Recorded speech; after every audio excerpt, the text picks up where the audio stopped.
Election Day, and all around the country people are protesting about what's happened since January 1 when the federal government moved single mothers with their youngest child at 8 over onto New Start. It took until I was 12 when the Supporting Mothers benefit came in. This was, the first sort of real indication that we were living in a society that wanted to support mothers and parents of young children and not leave them abandoned.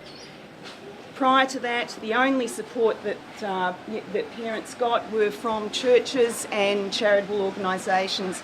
It really concerns me that today in the paper, some of our local charities are saying that they are getting an increased number of parents that have been pushed off single parents benefit onto New Start, which we already know is not enough money to live on. They are now having to return back to those charitable organisations.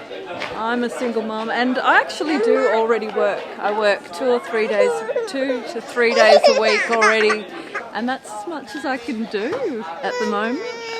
And I need to do that already because already it's hard to make ends meet, and I wouldn't have time to work anymore or energy. I don't sleep enough.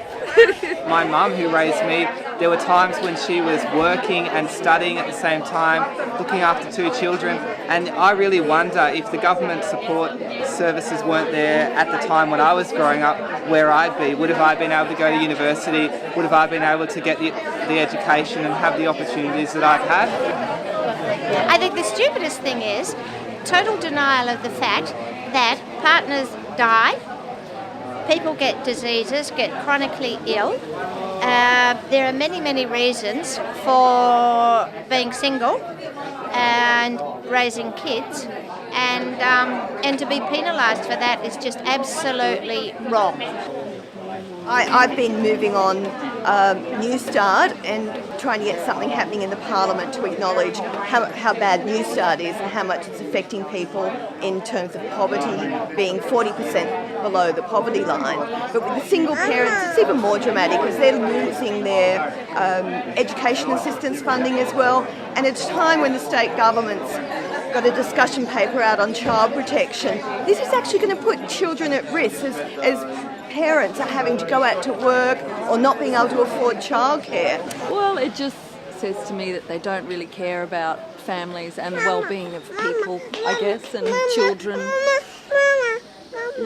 Sign the petition?